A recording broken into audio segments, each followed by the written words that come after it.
অর্ধ পৃথিবীর খলিফা হযরত ওমর দুই পাহাড়ের মাঝখানের দিকে তাকাইলেন। দুই পাহাড়ের মাঝখানে একটা গিরিপথ, খুব সরু একটা পথ। ওই পথের ভিতর দিয়ে হযরত ওমর রওনা দিলেন শুধুমাত্র আল্লাহর কোরআনকে দেখার জন্যে। হয়তো আপনারা বলবেন, হুজুর কোরআন দেখার জন্য দুই পাহাড়ের মাঝখানে কেমনে? ওমর ফারুক দেখতে পাইলেন একজন মেয়ে ধীর গতিতে হেঁটে হেঁটে আসতেছে। আমার মায়েরা যারা পর্দার অন্তরে আছেন একটু মনোযোগ দিয়ে শুনবেন। আপনারা যে রাস্তায় হাঁটবেন, এই হাঁটার গতিটাও আপনাদের ধীরে হাঁটতে হবে। জোরে কোন ঠিক কিনা? মেয়েরা পুরুষের মতন কি রেফ্লেক্ট করবে? মেয়েদের শরীরে এমন কিছু অঙ্গ প্রত্যঙ্গ আছে যেটা জোরে হাঁটা যাবে না। ওমর ফারুক দেখলেন ধীর গতিতে মেয়েটা হেঁটে হেঁটে আসতেছে। মেয়েটার সামনেও কোনো মানুষ নাই, পিছনেও কোনো মানুষ নাই। মেয়েটা একা একা দুই পাহাড়ের মাঝখানের গিরিপথে। ওমর ফারুক চমকে গেলেন। এমন একটা গহীন পথে মেয়েটা একা একা হাঁটতেছে, সামনেও নাই পিছনেও নাই, কেউ নাই। ওমর ফারুক খুব দ্রুত গিয়ে নিরাপদ দূরত্ব বজায় রেখে মেয়েটাকে সালাম দিয়ে বললেন, মা, এই নির্জন পথে তুমি একা একা চলতেছ, তোমার সামনেও কোনো মানুষ নাই, পিছনেও কোনো মানুষ নাই, তোমার অন্তরে কি কোনো ভয় লাগে না? মেয়েটা বলতে যে, পথিক, তুমি কি হযরত উমরকে চেনো? সুবহানাল্লাহ। মেয়েটা হযরত উমর কি বলতেছে, পথিক, তুমি কি হযরত উমরকে চেনো? যদি হযরত উমরকে চিনতে তাহলে এরকম বেসাইজা কথা বলতা না। উমর যেদিন থেকে কোরআনের সমাজ চালু করেছে সেদিন থেকে পৃথিবীর এক প্রান্ত থেকে আর একটা প্রান্তে একটা মেয়ে মানুষ যাবে, ওই মেয়ে মানুষের কলিজায় একমাত্র আল্লাহ ছাড়া অন্য কারো ভয় থাকবে না। আর সুন্দর আমল যদি আমরা করতে চাই, শুধুমাত্র আল্লাহর ভয় ছাড়া অন্য কারো ভয় রাখা যাবে। আজকে মসজিদের মধ্যে ঢুকেও আমরা সুন্দর নামাজ পড়তে পারি না। যদি আমরা শহরের কোনো মসজিদে নামাজ পড়তে যাই আর পায়ে যদি 1200 টাকার জুতা থাকে, কি কন? 1200 টাকার জুতা নিয়ে এখন চিন্তাত পড়ে যায়, কি করি? জুতা বাইরে রাখবো না মসজিদের ভিতরে নিয়ে যাব? তখন মন বলতেছে জুতে হারাবি। তখন জুতা নিয়ে মসজিদে যায়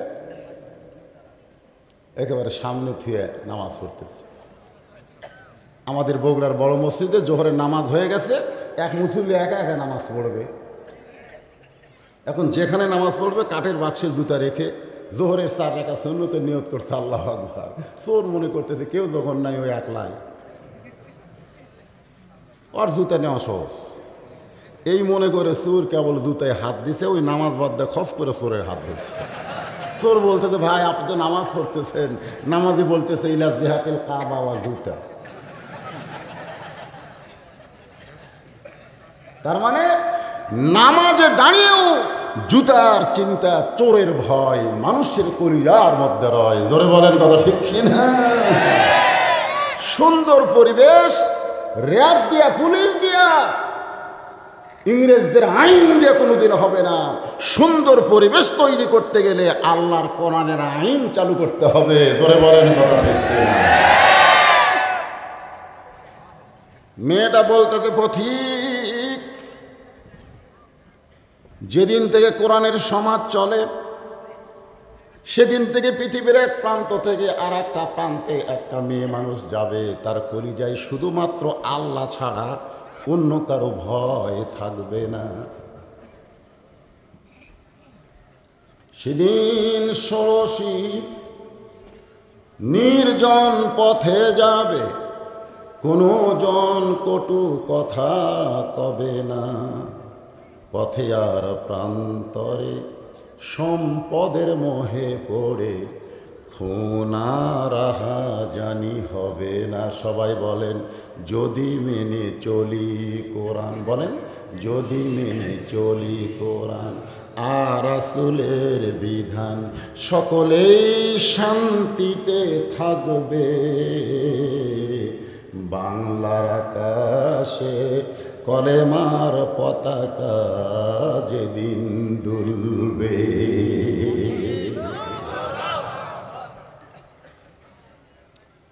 মেয়েটার কাছে ওমর ফারুক লজ্জিত হয়ে গেল। সুবহানাল্লাহ কর না কেন? মেয়েটার ভিতরে কোরআন আছে না নাই? এই কথা কোন আছে না নাই? ওমর ফারুক বললেন, মা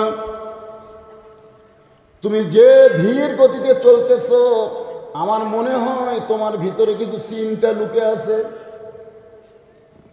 কারণ তোমার চলাফেরা দেখলেই বোঝা যায়, অনেক সময় মানুষের চলাফেরা দেখলেই বোঝা যায় সে দুঃখী না সুখী। জোরে কোন কথা ঠিক কিনা? মেয়েটা চোখের পানি বের করে বলতেছে, পথিক তুমি ঠিকই বলেছ, আমি হলাম একজন দুঃখী নারী। আজকে 6 দিন হলে হযরত ওমর ফারুককে খুঁজতেছি। এই 2 পাহাড়ের মাঝখানের গিরিপথে আজকে 6 দিন হলে হযরত ওমরকে আমি খুঁজতেছি। যদি ওমরকে খুঁজে পাই তাহলে আমার দুঃখের কথা তাকে একটু বলবার চাই। ওমর ফারুক মুচকি হাসি দিয়ে বললেন, ওমর কি গরু ছাগল নাকি? উমর কি উট দুম্বা নাকি যে 2 পাহাড়ের মাঝখানে তুমি উমরকে খুঁজতেছো? উমরকে খুঁজতে গেলে তোমাকে সংসদ ভবনে যাওয়া লাগবে, তোমাকে বঙ্গভবনে যাওয়া লাগবে, তোমাকে গণভবনে যাওয়া লাগবে। সেই ভবন বাদ দিয়ে 2 পাহাড়ের মাঝখানে তুমি উমরকে খুঁজতেছো। উমর হলো অর্ধ পৃথিবীর খলিফা, আর তাকে তুমি 2 পাহাড়ের মাঝখানে খুঁজতেছো। তুমি কি পাগলি নাকি? মেয়েটা বলে, পথিক তুমি জানো না, যেদিন কোরআনের রাষ্ট্র চালু হবে সেদিন নেতা খোঁজা লাগবে না, বরং নেতারাই দুঃখী মানুষকে খুঁজে বেড়াবে।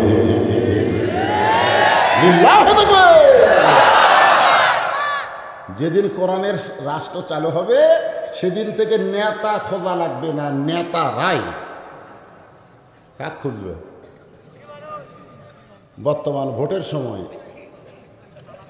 নেতারা হযরত ওমরের চরিত্র বসে। হ্যাঁ চলিতে নেতাকে কথাবার্তা শুনলে মনে হয়, হায় চাচা বাড়িতে আছে? চাষি বলতেছে তোমার চাচা চৌবাড়িয়া বাজারে গেছে। ঠিক আছে, ওখানেই যাচ্ছি। একেবারে চা চাক চৌবাড়িয়া হাটে দেখে চাচা চলেন চা খাই। কেমন আছেন চাচা জানবার চাই। চাচা বলতেছে, আমার মনে হয় তুই ভোটার ডাঙাছু। তো চমকাটাকে চাচা কেমনে জানলেন? দেশের নাম বাংলাদেশ, এ দেশে ভোটের আগে নেতা চেনা যায়। ভোট একবার হয়ে গেলে আর নেতা খুঁজে পাবেন না। তখন নেতার চামচার সাথে কথা বলা কঠিন হয়ে যায়। ধরে কোন ঠিক কিনা? আল্লাহর বান্দার একটু মনোযোগ দেন। মেয়েটা বলতেছে, পথিক যেদিন থেকে কোরআনের সমাজ চালু হয়েছে, যে কিসের সমাজ? আমার দিকে তাকায় আওয়াজ শোনেন। কোরআনের সমাজ চালু হয়েছে সেদিন থেকে দুঃখী মানুষ নেতা খোঁজা লাগে না, বরং নেতারাই দুঃখী মানুষকে খুঁজে বেড়ায়। আমার ঈমান বলতেছে 6 দিন হলে হযরত ওমরকে খুঁজতেছি, আর 1 দিনের ভিতরেই তাকে পেয়ে যাব। আপনারা বলেন তো, মেয়েটা কি হযরত ওমরকে পাশে? মেয়েটা বলতেছে আমার ঈমান, বলতেছে ঈমান। 6 দিন হলে হযরত ওমরকে খুঁজতেছি, আর 1 দিনের মধ্যে ইনশাআল্লাহ তাকে পেয়ে যাব। সঙ্গে সঙ্গে ওমর কান্দের বলে, মা তুমি যে ওমরকে খুঁজতেছ 6 দিন হলে, আমি হইলাম সেই ওমর। সঙ্গে সঙ্গে মেয়েটা কয়, আল্লাহু আকবার, আল্লাহু আকবার। আমার ঈমানের বিজয় হয়েছে।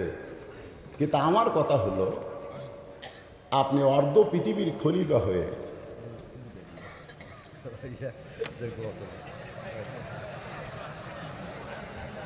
না চলে যায়, অসুবিধা কি? আবার আসতেছে, তাদের খাওয়া দাওয়া নাই, অতিথি না তারা। হ্যাঁ আবার আসতেছে। আপনাকে মালদা থানায় 28 তারিখে, আর তানোর হচ্ছে 11 তারিখে, তাই না? 11 তারিখে নির্বাচন সামনে আছে না নাই? আমি এই নির্বাচন নিয়ে বলতেছি না, ইউনানি নির্বাচন। আল্লাহর বান্দার একটু মনোযোগ দেন। মেয়েটা বলতেছে, আমির আল মুমিনিন, আপনি অর্ধ পৃথিবীর খলিফা হইয়া চোরের মতো দুই পাহাড়ের মাঝখানে একা একা ঘুরতেছেন। আপনার সামনেও কোনো পুলিশ নাই, পিছনেও কোনো র্যাব নাই, আপনি একা একা ঘুরতেছেন। আপনার অন্তরে কি ভয় ডর নাই? সঙ্গে সঙ্গে হযরত ওমর বললেন, ইন্নামাল মুমিনুনা আল্লাযীনা ইযা যুকিরাল্লাহু ওয়াজিলাত কুলুবুহুম ওয়া ইযা তুলিয়াত আলাইহিম আয়াতুহু যাদাতুহুম ঈমানাও ওয়া আলা রাব্বিহিম ইয়াতাওয়াক্কালুন।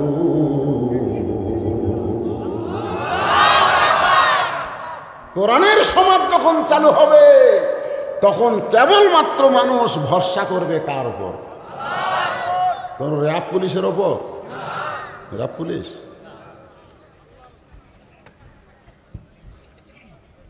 ওমর ফারুক বলতেছে, মা এখন বলো তোমার দুঃখ কি? যেই দুঃখে তুমি 6 দিন হলে আমি উমরকে খুঁজতেছ, এখন বলো তোমার দুঃখ কি?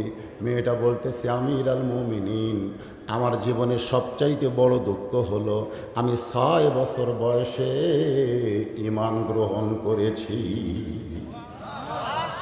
আমি 6 বছর বয়সে ঈমানের কলেমা পড়েছি, তা বলে নাই।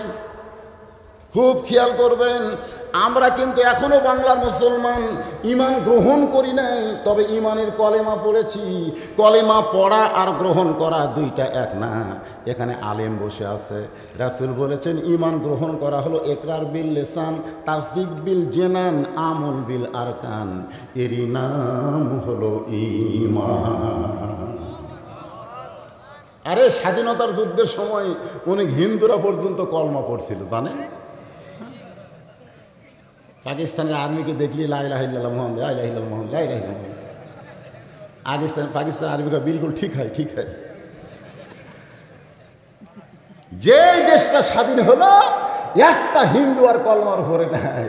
তবে এক মুরব্বী হিন্দু আমাকে বলেছে, বাবা মুসলমানের কলমার দাম আছে। আমি কইলাম, আপনি হিন্দু হয়ে কলমার দাম কেমনি বুঝলেন? বলে, যুদ্ধের সময় বুঝেছি, এ কলমা মুখে কইয়া পাকিস্তানের আর্মির হাত থেকে বেঁচে গেছি। আমি বললাম, দাদা খালি মুখে কলমা পড়ে পাকিস্তানের আর্মির হাত থেকে বেঁচেছেন, এটা যদি কলিজা দিয়ে গ্রহণ করতেন তাহলে জাহান্নামের আগুন থেকে আল্লাহ আপনাদের বাঁচায় দিত।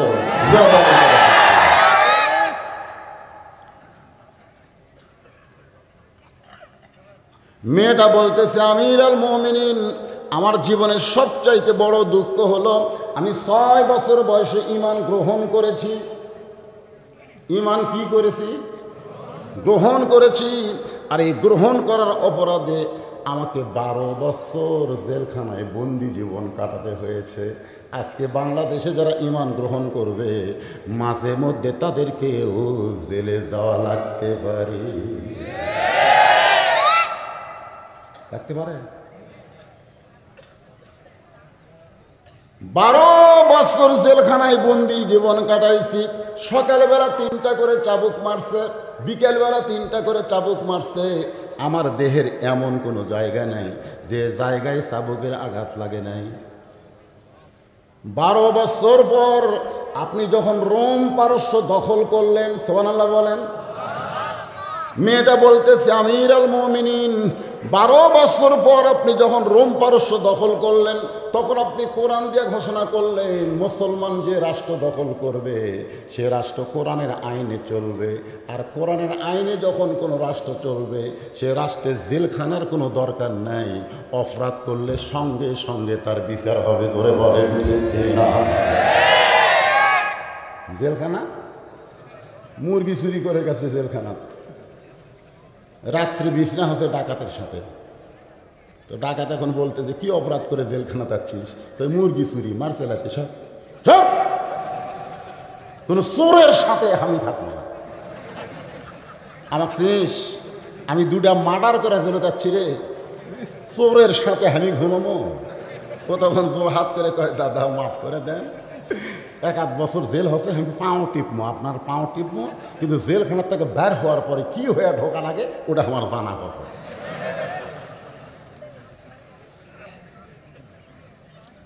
আপনি ঘোষণা করে দিলেন জেলখানার দরজাগুলো মুক্ত করে দেওয়া হোক। রোমের জেলখানার দরজা যখন মুক্ত করে দিল, 12 বছর পর আমি জেলখানা থেকে বের হলাম। আমার দাদা খ্রিস্টান, আমার বাবা খ্রিস্টান, আমার আত্মীয় স্বজন সকলেই খ্রিস্টান। একজন মুমিনা নারী হয়ে ওই খ্রিস্টানদের কাছে কেমনে যাব? এই জন্যে 2 পাহাড়ের মাঝখানে 6 দিন হলে ঘুরতেছি। যদি আপনার দেখা পাই তাহলে আপনার কাছে এই দুঃখী মেয়েটা একটু আশ্রয় চায়। ওমর ফারুক বললেন, আমি তোমাকে আশ্রয় দিবার পারবো না, আমি তোমাকে আশ্রয় দিবার পারবো না। মেয়েটা কান্দের বলে, আমির আল মুমিনিন, আমি শুনেছি আপনি অত্যন্ত ভালো মানুষ, সহজ সরল একজন মানুষ, আমার মতন দুঃখী মেয়েকে আশ্রয় দিবেন না কেন? ওমর ফারুক মুস্কি হাসি দিয়ে বললেন, মা, ইসলাম কোনোদিন কাউকে আশ্রয় দেয় না, বরং ইসলাম মানুষকে অধিকার দেয়। ইসলামে কোনো মানুষের আশ্রয় নাই, ইসলাম মানুষকে অধিকার দেয়। জোরে বলেন কথা ঠিক কিনা? আপনি বলেন এই ইসলামে গরিবের অধিকার নাই, ধনীর অধিকার নাই? আজকে আমাদের বাংলাদেশে যারা গরিব তারা খালি গরিবই হচ্ছে, আর সব টাকাগুলো বিদেশের ব্যাংকে পাচার হচ্ছে। আমার এলাকার যারা আলুওয়ালা, আলু আবাদ করে মনে করেছিল একটু দাম বেশি পাবো, রেখে দিই। ওরে বাবা, আরে কান্দার কয় হুজুর, লাকত মাটি, কানত মাটি, লাকত মাটি, আর আলু আবাদ করবো। আমি কল পাগলা, লাভ নাই জালের আর লাভ নাই হেলের, এই দুটার লাভ নেই। যতই লস খাক তো আবাদ করবি। জোরে কর কথা ঠিক কি? আজকে আমাদের বাংলাদেশে কৃষকেরা তাদের ন্যায্য অধিকার পাচ্ছে না, গরিব যারা তাদের ন্যায্য অধিকার পাচ্ছে না। যেদিন কোরআনের সমাজ চালু হবে সেদিন থেকে ধনীদের 100 টাকার মধ্যে গরিবের 2.5 টাকা ওয়ারিশ হিসাবে তারা পেয়ে যাবে। জোরে কথা বলে। টাকার মালিক কোনো ধনী না, টাকার মালিক হচ্ছে আল্লাহ। আল্লাহ টাকা দিছে পরীক্ষা করার জন্য। লিয়াবলুয়াকুম আইয়ুকুম আহসানু আমালা। মেয়েটা বলতেছে, আমির আল মুমিনিন, তাহলে আপনার ইসলাম আমাকে কি অধিকার দিবে? উমর ফারুক বললেন, এই সময় তোমার বয়স কত? মেয়েটা বলতেছে, আমার বয়স হলো 18 বছর। উমর ফারুক বললেন, 18 বছর বয়সে মেয়েদের 1 নম্বর অধিকার হলো ভালো একটা ছেলের সঙ্গে বিয়ে বসা। আমি কিন্তু সুন্দর ছেলে বলিনি, আমি কিন্তু ভালো বলেছি। ভালোর মধ্যে সুন্দর আছে না নাই? কিন্তু সুন্দরের মধ্যে ভালো নাই। ভালোর মধ্যে সুন্দর আছে, কিন্তু সুন্দরের মধ্যে ভালো নাই। পরিমণি সুন্দরী কিন্তু ভালো না। জোরে কান কথা ঠিক কি? শাকিব খান সুন্দর কিন্তু ভালো না। এই জন্য কথাটা খেয়াল করবেন। উমর ফারুক কিন্তু বলেছে, ভালো একটা ছেলের সঙ্গে তোমার বিয়ে বসার অধিকার, কারণ তোমার বয়স কত? 18 বছরের যৌবনা মেয়েকে বর্তমান সরকারের আইনেও বিয়ে দেওয়ার কথা আছে না নাই? 3টা কাজ দেরি করা যায় না। 3টা কাজ আপনার মনোযোগ দিয়ে শুনবেন, 3টা কাজে দেরি করবেন না। 1 নম্বর হলো, ছেলে মেয়ে যদি বিয়ের বয়স হয় বিয়ে দিতে দেরি করবেন না। আমার ছেলে কামাই করা শিখিনি, আমার ছেলে বউ কি খাওয়াবে? ভোগ খাওয়ানোর দায়িত্ব তোমার ছেলের না, তোমার দায়িত্ব হলো তোমার যুবক ছেলেকে বিয়ে করানো। রিজিকের দায়িত্ব আল্লাহর হাতে। জোরে বলেন কথা ঠিক করে। 3 কাজে দেরি করা যাবে না, তার মধ্যে একটা হলো ছেলে মেয়ে বিয়ের বয়স হলে বিয়ে দাও। দেরি করো না, দেরি করলেই কিন্তু ওভার ডিউটি শুরু হবে। 2 নম্বর হলো কোনো মানুষ যখন মারা যাবে তাকে দাফন করতে বেশি দেরি করো। 3 নম্বর হলো কোনো ঋণগ্রস্ত মানুষের হাতে যখন টাকা চলে আসবে ঋণ পরিশোধ করতে আর দেরি করো না। তাহলে কয়টা?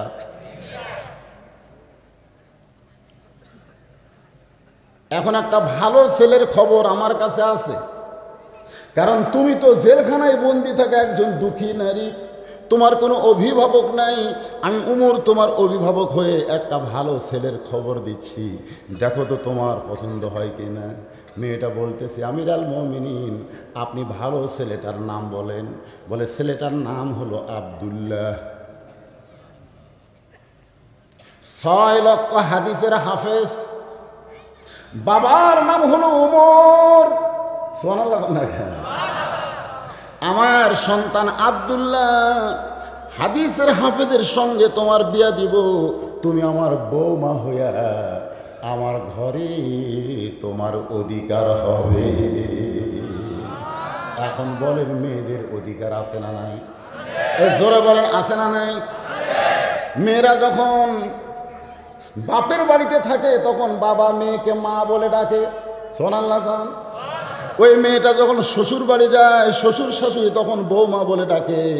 আবার কিছুদিন পরে যখন বাচ্চা হয় ওই বাচ্চা তখন মেয়া মেয়া মেয়া মেয়া সবসময় করে। সুবহানাল্লাহ। আর বাংলাদেশের কতগুলা কুচক্রী নারী এরা কয় ইসলাম মেয়েদের অধিকার দেয়নি, ইসলাম মেয়েদের অধিকার দেয় নাই। ওই তাসলিমা নাসরিন নির্বাচিত কলমের মধ্যে একটা আয়াত নিয়ে এসে বলতেছে, আর রেজালু কাওয়ামুনা আলান নিসা, পুরুষেরা নারীদের উপরে থাকবে। দেখছেন ইসলাম নারীদেরকে নিচে ফেলালো। এই আয়াত দিয়ে তাসলিমা নাসরিন নারী বিদ্বেষী, আল্লাহ বিদ্বেষী হয়ে গেছে। জোরে কোন কথা ঠিক কিনা? আপনারা বলেন তো, শুধু এই আয়াত কি নারীদের সম্পর্কে আর কোন আয়াত কোরআনে আছে না নাই? ওয়াসাইনাল ইনসানা বিওয়ালিদাইহি ইহসানান হামালাতুহু উম্মুহু কুরহা। জোরে বলেন সুবহানাল্লাহ। আমার মায়েরা বোনেরা যারা পর্দার অন্তরে বসে আছেন একটু মনোযোগ দিয়ে শোনেন। মেয়েটা মুস্কে হাসিতে বলতেছে, আমির আল মুমিনিন, আপনার কাছে আব্দুল্লাহ কি সব চাইতে ভালো ছেলে? এ আব্দুল্লাহর চাইতে ভালো ছেলে কি আর পৃথিবীতে নাই? আপনি যে বললেন একটা ভালো ছেলের সঙ্গে বিয়ে বসার অধিকার আমার আছে, বলে হ্যাঁ, তাহলে আব্দুল্লাহ কি সব চাইতে ভালো? এর চাইতে কি আর কোনো ভালো ছেলে নাই? উমর ফারুক বলতেছে, আমার 2 চোখে আমার আব্দুল্লাহর চাইতে ভালো ছেলে আর চোখে পড়ে না। মেয়েটা মুসকি মুসকি হাসি আর কয়, আপনি হলেন 1 চোখে। আপনি শুধু নিজের সন্তানকে ভালো জানেন। উমর ফারুক একটু রাগ করে বলতেছে, মা তাহলে তুমি বলো তো আমার আব্দুল্লাহর চাইতে ভালো ছেলে তোমার খোঁজে আছে? মেয়েটা বলতেছে, নানার নাম হলো মুহাম্মাদুর রাসূলুল্লাহ, বাবার নাম হলো হযরত আলী, মায়ের নাম হলো ফাতেমা, ছেলের নাম হইল হোসাইন। এখন আপনার কাছে আমার প্রশ্ন হলো, এই আব্দুল্লাহ আর হোসাইন এই দুটোর মধ্যে ভালো কোনটা? ওমর ফারুক ছোট বাচ্চার মতন কান্দের, বলে মা শুধু আমার আব্দুল্লাহ কেন, কিয়ামত পর্যন্ত হোসাইনের মতন ভালো শ্রেষ্ঠ সন্তান আর পৃথিবীতে কেউ হবে না। আল্লাহ রাসূল মসজিদে নববীর মধ্যে বসে সাহাবীদের নিয়ে ওয়াজ করতেছে। সাহাবীরা পাগলের মতন ওয়াজ শুনতেছে। পাগল নবী যখন ওয়াজ করে তখন তো নবীর ওয়াজ বুঝতেছেন, সব পাগলের মতো ওয়াজ শুনতেছে। ইতিমধ্যে পিছন দিক থেকে হোসাইন দৌড়ে এসে বলতেছে, ও নানু ভাই, সারাদিন খালি সাহাবী নিয়ে ওয়াজ করো, তাহলে আমার খবর কি? মানে এই কথা বলে নবীর কাছে দৌড়ে আসতেছে। হয়তো আবু বকর সামনে থেকে হুযায়ফাতুল ইয়ামিনকে ইশারা করলেন, যা হোসাইনকে আটকা। ও যদি এখন নবীর কাছে আসে, সঙ্গে হুসাইন বলতেছে, রে নানার সাহাবী, আমার নানাকে চিনো বলে নানার কথা তোমাদের ভালো লাগতেছে, আর আমাকে চিনো না বলে নানার কাছে আমাকে জবাব দিচ্ছ না। আজকে শুনে নাও, ওই নানার চাইতে আমি হোসাইন কোনো অংশে ছোট না। যেই কইছে নানার চাইতে কোনো অংশে আমি ছোট না, সঙ্গে সঙ্গে হযরত আলী দৌড়ে এসে হুযায়ফার কোল থেকে কাইরা নিয়ে মুখে একটা ঠাসি দিয়ে বলতেছে, ওরা ফানালাকা যিকরাক, আল্লাহর পরে এই পৃথিবীতে কেউ যদি দামি মানুষ থাকে সেই মানুষটাই হলো মুহাম্মাদুর রাসূলুল্লাহ সাল্লাল্লাহু, যার চরিত্রের সার্টিফিকেট স্বয়ং আল্লাহ দিয়েছে। ওয়া ইন্নাকা লাআলা খুলুকিন আযীম। আর সেই নবীকে নিয়ে আমাদের বাংলাদেশের কিছু নাস্তিক আবল তাবল কথা বলে। জোরে কোন কথা ঠিক?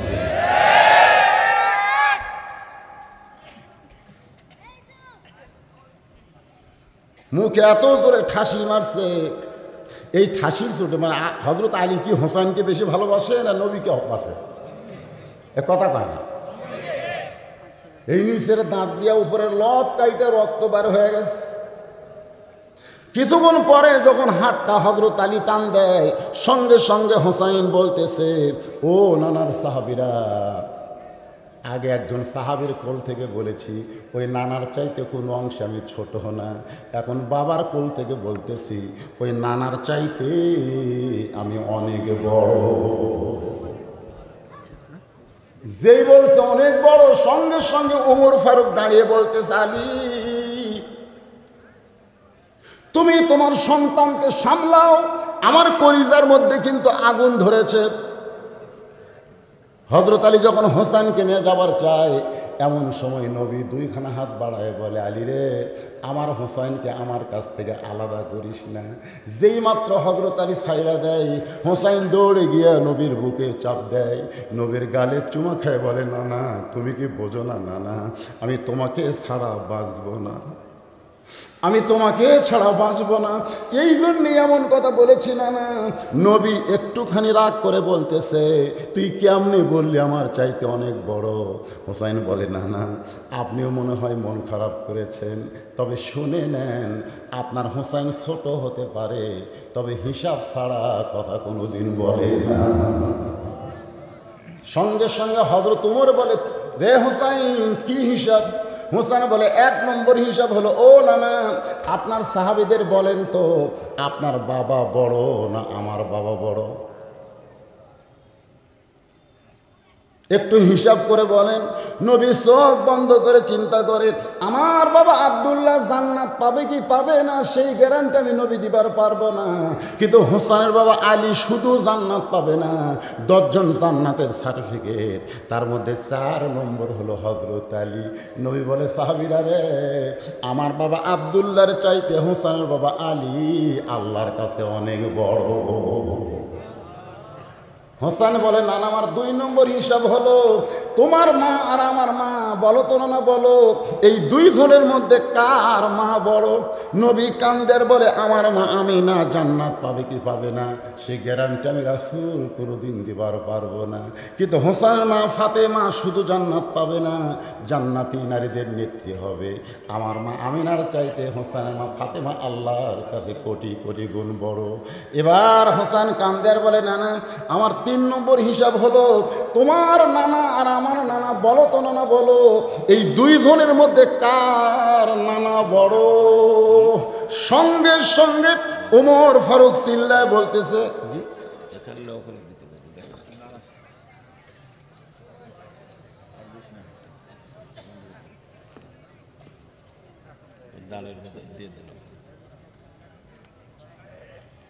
তোমার নানা আর আমার নানা, এই শোনেন, এই 2 জনের মধ্যে কার নানা বড়? উমর ফারুক বলতেছেন, হোসেনের নানার নানা ওয়াহাব জুহুরকে দুনিয়ার কোনো মানুষ চেনে না, আর হোসেনের নানাকে স্বয়ং আল্লাহ কোরআনে করেছেন ঘোষণা, ওয়া ইন্নাকা লাআলা খুলুকিন আযীম। সঙ্গে সঙ্গে নবী হোসেনকে কোলে নিয়ে বললেন, সাহাবীরা রে, হোসেন আমাকে 3 দিক দিয়ে ঠকাই দিল, আমার চাইতে আজকে বড়ই হয়ে গেল। জোরে কর সুবহানাল্লাহ। মেয়েটা বলতেছে, যদি আপনার চাইতে হুসাইন ভালো, আপনার ছেলের চাইতে যদি হুসাইন ভালো হয়, তাহলে খামাখা ভালো ছেলে থাকতে আপনার ছেলের সঙ্গে বিয়া বসবো কেন? আপনি যখন আমার অভিভাবকে হবেন, তাহলে হোসেনের সঙ্গে আমার বিয়ার ব্যবস্থা করে দেন। সুবহানাল্লাহ না কেন? ওমর ফারুক বললেন, না, জীবনে কোনোদিন ঘটকালি করি নাই, আজকে প্রথম তোমার বিয়ার ঘটক হব। মেয়েটাকে নিরাপদ আশ্রয় দিয়ে ওমর ফারুক পরন্ত বিকালবেলায় হযরত আলীর দরজায় সালাম দিলেন, আসসালামু আলাইকুম ইয়া আহলাল বাইত। সালাম দেওয়ার পরে এই কোরআন থেকে একটা আয়াত তেলাওয়াত করলেন, আম্মা সাইলা ফালা তানহার। হযরত আলী চমকে গেল। সালামের শব্দ শুনে মনে হয় হযরত উমর, কিন্তু ফকিরের আয়াত কেন তেলাওয়াত করলেন?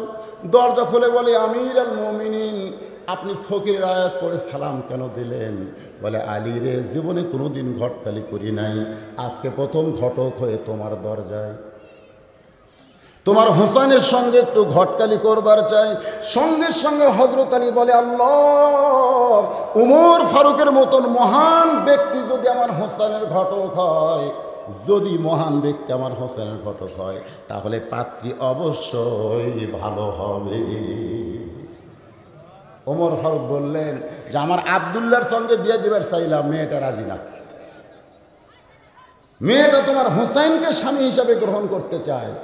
হযরত আলী বললেন, মেয়েটার যোগ্যতা কি? মেয়েটার যোগ্যতা কি?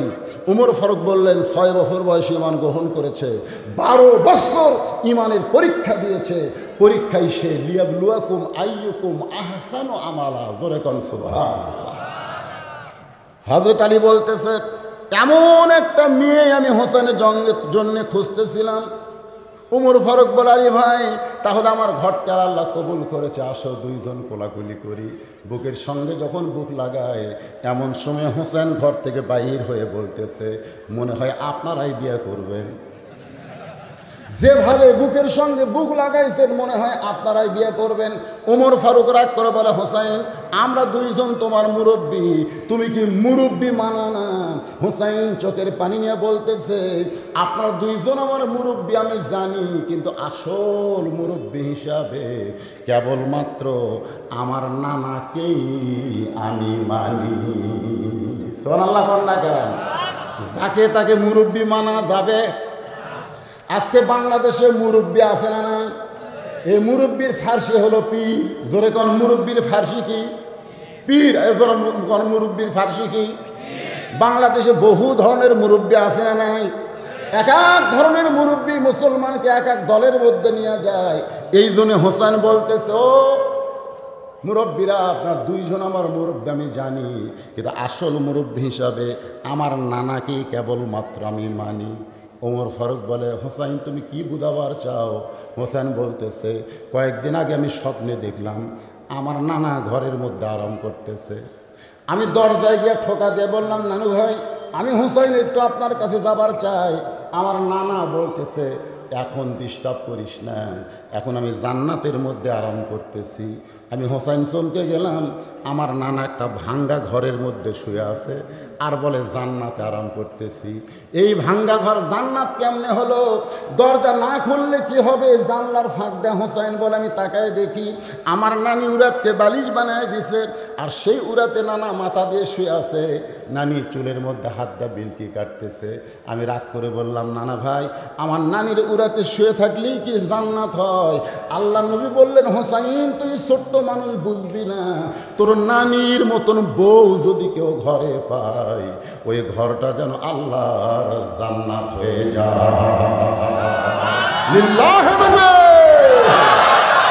তাহলে বউ যদি কেউ ভালো পায়, ওই ঘরটা আল্লাহর কি হয়? আপনারা যে বউগুলা পাচ্ছেন, একটু চিন্তা করে দেখেন তো, ঘরগুলা কি জান্নাত না জাহান্নাম? কয়েকদিন আগে যখন স্টার জলসা জি বাংলা,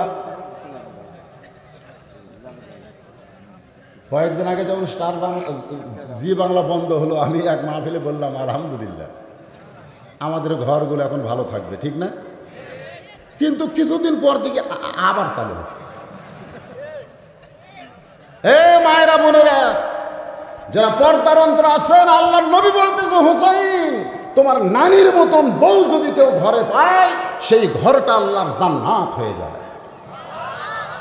হোসেন বলতেছে, আমিরুল মুমিনিন, আমি সেদিন থেকে নিয়ত করেছি আমি বিয়া সেই মেয়েকেই করব যে মেয়েটা আমার নানির মতো হবে। বাবা আপনি বলেন তো, আপনি আমার মা কেমন বিয়া করেছেন? আমার মা আপনার কেমন বউ? আপনি যেমন ভালো বিয়া করেছেন, আমার নানা যেমন ভালো বিয়া করেছে, আমি হুসাইন তেমন একটা ভালো বিয়া করতে চাই। ওমর ফারুক বললেন, আমি যে মেয়েটার ঘটকালি করতেছি সে মেয়েটা অনেক ভালো। বলে, আপনি ভালো বললে হবে না, আমার ভালো জানতে হবে। ওমর ফারুক বলে, তুমি কেমনে ভালো জানবে? হোসেন বলেছে, আমি মনে মনে সিদ্ধান্ত নিয়েছি আমি সেই মেয়েকে বিয়ে করব যে মেয়ে আমার 3টা প্রশ্নের উত্তর দিবার পারবে। জোরে বলেন, কয়টা? ওমর ফারুক বলে, হোসাইন কি তুমি 3টা প্রশ্ন করবে? হোসাইন বলতেছে, আমি শুধু মেয়েটাকেই প্রশ্ন করব, এই প্রশ্ন অন্য কাউকে আমি জানাবো না। উমর ফারুক বলে, আলী রে, তোমার হোসাইন যে 3টা প্রশ্ন করবে সেই সম্পর্কে তোমার জানা আছে? আলী বলতেছে, আমি জীবনের প্রথম শুনলাম। উমর ফারুক কাঁদতে কাঁদতে মেয়েটার কাছে, মেয়েটা বলতেছে, খবর কি? বলে, আমার আব্দুল্লাহর সঙ্গে বিয়া বসমা, তোর জীবন শান্তি হবে। বলে, আপনার আব্দুল্লাহ যদি হোসেনের চাইতে ভালো হয় আমার কোনো আপত্তি নাই। উমর ফারুক বলতেছে, হুসাইন আব্দুল্লাহর চাইতে ভালো, কিন্তু হুসাইন তো তোমাকে বিয়ে করবে না। মেয়েটা বলতেছে, সে কি নাকচ করেছে? নাকচ করেনি সরাসরি, তবে বলেছে আমি 3টা প্রশ্ন করব, উত্তর দিবার পারলে বিয়া, নসেদ বিয়া করব না। যে প্রশ্ন আমি জানি না, তার বাবা পর্যন্ত জানে না, সেই প্রশ্নের উত্তর তুমি কেমনে দিবে? মেয়েটা ঘরের ভিতর থেকে বলতেছে, আমিরুল মুমিনিন, হোসেন কি 3টা প্রশ্ন করবে আমি জানি না, তবে আমার ঈমান বলতেছে আমি না পারলেও আমার আল্লাহ পারবে। লিল্লাহে তাকবীর। আজকে আমাদের বাংলাদেশে অনেকে কয়, হুজুর যেভাবে দেশ চলতেছে এইভাবেই চলবে, আরো 40, আরো 50। মানে ইমান এমন ড্যামেজ হয়ে গেছে আর অন্য কোনো চিন্তাই করবার পারতেছে না। জোরে কোন কথা, ঠিক কিনা?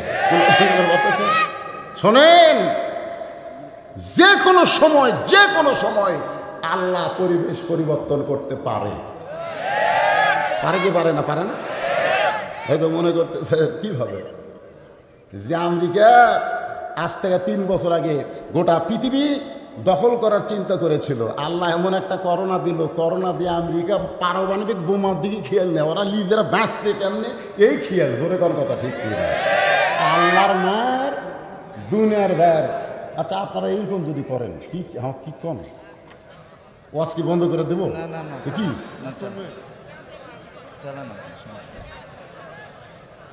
না, যারা মঞ্চে থাকে তারা হচ্ছে সবচাইতে ভদ্র মানুষ। জোরে কোন কথা, ঠিক কি? আপনাদের চাইতে তাদের গুটগুটি গল্প জানিয়ে এদের ধারণা হলো যে গামছার একটা আদায় বাদ আছে, তো হুজুর যে ওয়াজ ধরছে, ওয়াজ শেষ করতে যদি 12টা 1টা বাজে, মানুষ তো আস্তে আস্তে কিছু লোক চলে যাবে, তো যে লোকটা চলে গেল তার 10 টাকা থেকে আমরা বঞ্চিত হলাম। এই একটা টেনশন এদিকে মাথার কাম করতেছে।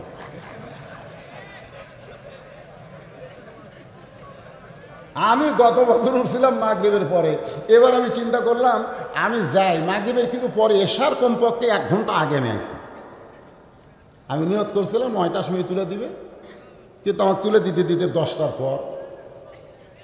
এখন ওয়াজের লাইনে না জাতি ইনারা টেনশনে পড়ে গেছে, রাত তো অনেক হয়ে গেল। না না, কয়টা বাজুক সেটা তো পরে, ওয়াজ ধরছি 3টা। মেয়েটা বলতেছে, হোসেন কি 3টা প্রশ্ন করবে আমি জানি না, কিন্তু আমার ঈমান বলতেছে আমি না পারলেও আমার আল্লাহ পারাবে।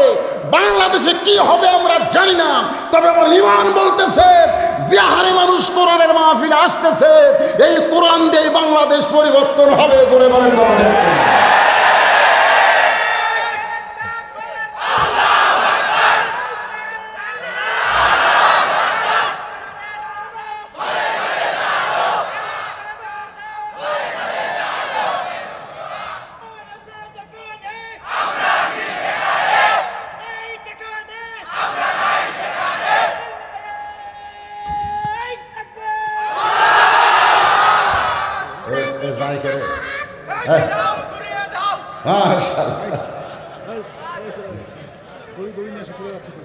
এটা যাই কেন পরে পরে কেন ভাইজান শোনেন, আপনাদেরই অনুমতি নিয়ে আমি ওয়াদা করতেছি 1 ঘন্টা হোক আরো 1.5 ঘন্টা হোক ওয়াদা আমি করবো, কারণ আগামী বছর পর্যন্ত বেঁচে থাকার কোনো গ্যারান্টি আমার নাই। তো এই কমিটিকে এই খুশখুশিটা বন্ধ করার জন্য এরকে এই এত খালি এই করতেছে, এইটা বন্ধ করার জন্য 5টা মিনিট আপনাদের কাছে ব্যাগ যাবি, রুমাল যাবি, কি ব্যাগ না রুমাল। আবার ইমান বলতেছে, আমি কিন্তু বারবার আপনাকে দেখাচ্ছি এই জায়গা, কোন জায়গা ইমান কুটে আছে। হ্যাঁ, এই জায়গায় হাত দিয়ে দেখেন তো, খবর কি হাতে দেখেন। আমরা যখন টেজে আসি ওয়াজ করবার বসলি আমাদের ইমান আমাদেরকে বলে, বর্তমান যে পরিবেশ চলতেছে সব ওয়াজ করিস না রে, কারণ অধিকাংশ বক্তারা এখন জেলখানার ভিতরে ঢুকিছে। ধরে আমাকে ইমান বলতেছে একটু বুঝাশোনা কর রে, বুঝাশোনা কর। আমি তখন ইমানকে আঘাত করে বলি, এটা ইমান না, এটা বলতেছে মন। মন মানুষকে ধোঁকা দেয়, ইমান মানুষকে কোনোদিন ধোঁকা দিতে পারে না। তা আপনাদের মনের খবর কি? মমতাজের একটা গান আমার পছন্দ হয় না, কিন্তু একটা গান আমার খুব ভালো লাগে। সেই গানটা হলো, মনে যদি পছন্দ ধরে গন্ধ কিরে পাওয়া যায়, চোখে তারে যায় না দেখা, ওষুধ দিবা কোন জায়গায়। ভালো না গানটা? ভালো না? আলা ইন্না জাসাদিন ফি মুযগাতান ইযা সালুহাল জাসাদু কুল্লুহু ওয়া ইযা ফাসাদাল জাসাদু কুল্লুহু আলা ওয়াহিয়াল কলব। আজকে আমাদের বাংলাদেশের অধিকাংশ মানুষের মনটা নষ্ট হয়ে গেছে। সেই মনটাকে ভালো করতে পারে, তার নাম কি? যারা বলেন তার নাম কি? আল্লাহর সেই কোরআনের মাহফিলে বসেছেন, একটু মনোযোগ দেন। যাদের টাকা পয়সা নাই, খরচ করতে পারে না, তাদের জন্যই তো। জোরে কোন ঠিক কিনা? আচ্ছা, লিল্লা বোর্ডিং হলে কি শিক্ষা দিবে? কোরআন শরীফ শিক্ষা দিবে। তার মানে বোঝা গেল কোরআন শিক্ষার জন্য লিল্লা বোর্ডিং দরকার, কিন্তু প্রাইমারি শিক্ষার জন্য বাংলাদেশে একটা লিল্লা বোর্ডিংও কথা কয় নাই। তো 90% মুসলমানের দেশে আল্লাহর কোরআন শিক্ষার জন্য লিল্লা বোর্ডিং করতে হয়, দুনিয়াবি শিক্ষার জন্য কোনো লিল্লা বোর্ডিং করতে হয় না। এতেই বোঝা গেল পরিবেশ কেমন আছে। জোরে খান কথা ঠিক কি? পরিবেশ আল্লাহ বলেছেন তোমাদের সুন্দর আমলের পরীক্ষা হবে। এখন আমার সঙ্গে ধারাপাতের নামতার মতো আপনাদের বলতে হবে কিছু সময়। সুন্দর যদি আমরা পরিবেশ চাই, তাহলে সুন্দর একটা সমাজের দরকার আছে না নাই? সুন্দর একটা সমাজ যদি আমরা চাই, তাহলে সুন্দর একটা রাষ্ট্রের দরকার আছে না নাই? সুন্দর একটা রাষ্ট্র যদি আমরা তৈরি করতে চাই, তাহলে সুন্দর আল্লাহর কোরআনের দরকার আছে না নাই? আছে। এখন আসেন, আমার মা বোনেরা বলেছে, হুজুর গত বছর ওয়াজ করছেন, আমাদের কিছুই বলেননি। এবার মা বোনদের ওয়াজ দিয়ে পুরুষদেরকে সাইজ করা লাগবে, কারণ ঘরের মাও সাইজ, বাপ এমনি সাইজ হবে। ধরে কোন কথা ঠিক কিনা? সাইজ হবে না। বর্তমানে বাংলাদেশের যিনি ক্ষমতায় প্রধানমন্ত্রী, তিনি কে? মা, মানবতার মা। হাসতেছেন? ভারত যখন রোহিঙ্গা মুসলমানকে জায়গা দেয় নাই, সিন দেয় নাই, তখন বর্তমান প্রধানমন্ত্রী ঘোষণা করেছে দরকার হলে 3 সন্ধ্যার জায়গায় 2 সন্ধ্যা খাবো। রোহিঙ্গা মুসলমান আমাদের ভাই, আমরা ঘনবসতি হলেও ওদেরকে জায়গা দিবার চাই। জোরে বলেন কথা ঠিক? আপনারা তো সবগুলোতেই ঠিক কন, সব ঠিক। এখন আসেন যে কথা বলবো আমি, এই যে আল্লাহর কোরআন কেমন সুন্দর, কত সুন্দর, এটা বাংলার মুসলমান আজও নিজের চোখে দেখে নাই। দেখছেন? দেখেন নাই। কোরআন কেমন সুন্দর এটা দেখবার গেলে একটু হাফেজি মাদ্রাসায় যাবেন। আমার একটা ছোট বাচ্চা, আমি শীতের দিন মাঘের মাসে বসে আছি মাদ্রাসার আঙ্গিনায় চেয়ারে, রোদ পোয়াচ্ছে যাক্কা। ইতিমধ্যে ছেলেটা কোরআন পড়তে পড়তে বাইরে আসলো। আমি জিজ্ঞেস করলাম, সবাই পড়তেছে, তুই বাইরে এলি কেন? তখন আমার এরকম 3 আঙ্গুল দেখাল। আমি বললাম, এটা কি? হুজুর এটা জানেন না, 1 হলো পেশাব, 2 হলো পায়খানা, 3 হলো অজু থাকে না। মানে আমার অজু গেছে, এই জন্য আমি অজু করার জন্য বের হয়েছি। তা আমি বললাম, মাঘের শীতে অজু করে কোরআন পড়া লাগবে, এ কথা তোমারই কে কইছে? বাংলাদেশের একজন মস্ত বড় বক্তা আমির হামজা কইছে, অজু ছাড়াও কোরআন পড়া যায়।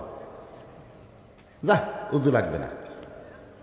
ও আমাকে বলতেছে আমির হামজাটা আমি মানি না। ছোট বাচ্চা, আমি ওরে সুযোগ দিলাম যে আমি তোর মাদ্রাসার পরিচালক, আমি বলতেছি অজু লাগবে না, অজু ছাড়াই কোরআন পড়া যাবে, যা। এমন জোরে ধমক মারলাম, আমার ভয়ে চলে গেছে। আমি মনে করলাম কোরআন শরীফ হয়তো পড়বে। আমি চেয়ার ছেড়ে জানলায় গিয়ে তাকাই, দেখি ও দরজার ফাঁকে লুকে আছে। ওর চিন্তা হলো যে চেয়ার খালি হলেই বাড়াবে। তো দেখছে চেয়ারে আমি নেই, যেই বের হয়েছে আমি বলি, এই! ও জোড়া হাত করে বলতেছে, আপনি যত মারেন কাটেন যা করেন, অজু ছাড়া কোরআন পড়া যাবে না। এতেই বোঝা গেল, যেই কোরআনের পরশে ছোট্ট একটা বাচ্চা অজু ছাড়া কোরআন ধরতে চায় না, এ কোরআন কত সুন্দর, পড়লে বোঝা যায় কিন্তু দেখা যায় না। জোরে কোন কথা ঠিক কি?